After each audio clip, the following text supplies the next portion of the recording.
Ladies and gentleman, आज के iFactioner के लर्निंग वीडियो ट्यूटोरियल में हम इंग्लिश के वर्ड क्लब के 5 डिफरेंट मीनिंग को समझेंगे। हम देखेंगे कि वर्ड क्लब को नाउन के तौर पर कैसे यूज़ किया जाता है और एज अ वर्ब क्लब के क्या मीनिंग होते हैं और इसको हम कैसे यूज़ करते हैं। इस पर्पस के लिए हम इंग्लिश में डिफरेंट सेंटेंसेस बनाएंगे और उनकी ट्रांसलेशन को समझेंगे। ट्यूटोरियल कंसंट्रेशन से देखें क्योंकि फिर होगी एक एक्सरसाइज। तो शुरू करते हैं जी अपना आज का iFactioner का लर्निंग वीडियो ट्यूटोरियल। दोस्तों, जब हम क्लब की बात करते हैं तो हमारे जहन में क्रिकेट क्लब, हॉकी क्लब या इसी तरह के डिफरेंट क्लब्स आते हैं।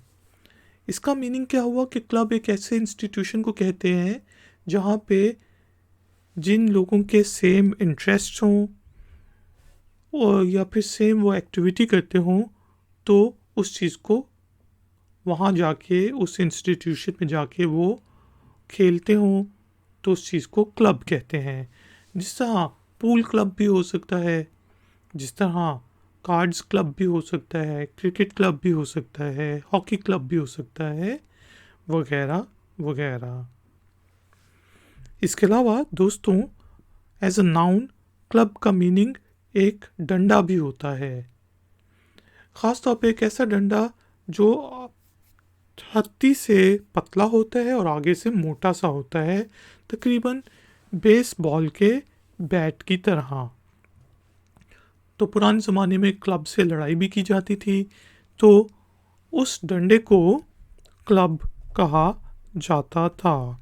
इसके अलावा जो लोग ताश खेलते हैं उन्हें पता होगा कि ताश में भी एक कॉन्सेप्ट क्लब का होता है। चलिए हम देखते हैं कि वर्ब के तौर पे क्लब का क्या मीनिंग होता है। आपको पता होगा कि बहुत से मुल्कों में नाइट क्लब्स होते हैं, तो जो लोग उन क्लब्स में जाते हैं वीकेंड्स पे या नाइट में या कभी भी, तो उसे क्लबिंग करना कहते हैं। तो क्लब के अंदर जाके टाइम गुजारने को क्लबिंग करना कहेंगे। तो क्लब का वर्ब के तौर पे एक मीनिंग तो ये हो गया। इसके अलावा क्लब जो है किसी को डंडे से, जो क्लब डंडा होता है उससे मारना भी क्लब कहलाता है। यानी कि जिस तरह सी गर्ल्स के सरों पर जो है शिकारी डंडा मारते हैं तो वो क्लबिंग कर रहे होते हैं। चलें वर्ड क्लब को यूज़ करते हुए इंग्लिश में डिफरेंट सेंटेंसेस बनाते हैं। जैसे हमारे पास पहला सेंटेंस है, he is a member of a cricket club, कि वो क्रिकेट क्लब का मेंबर है। He is a member of a cricket club. अब हम इस तरह भी कह सकते हैं कि he beat him with a club, कि उसने उसे डंडे से मारा। He beat him with a club. एक और सेंटेंस बना लेते हैं क्लब को वर्ब के तौर पे यूज करते हुए, जिससे मैं कह सकता हूं, जिससे हम कह सकते हैं कि he is fond of clubbing, कि उसे क्लबों में जाना बहुत पसंद है।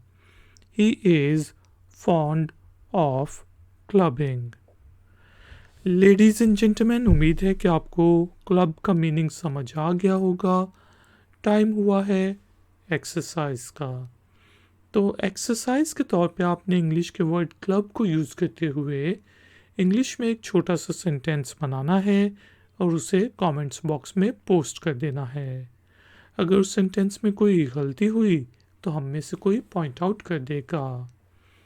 वीडियो पसंद आई है तो लाइक का बटन ज़रूर प्रेस करें, वीडियो को शेयर करें और अगर आप चैनल पे नए हैं तो चैनल की सपोर्ट के लिए और नई नई नोटिफिकेशंस के लिए चैनल को सब्सक्राइब करके बेल आइकन को प्रेस कर दें। मिलेंगे एक और नए वीडियो ट्यूटोरियल में। Until then, take care, keep learning, keep enjoying. Good day.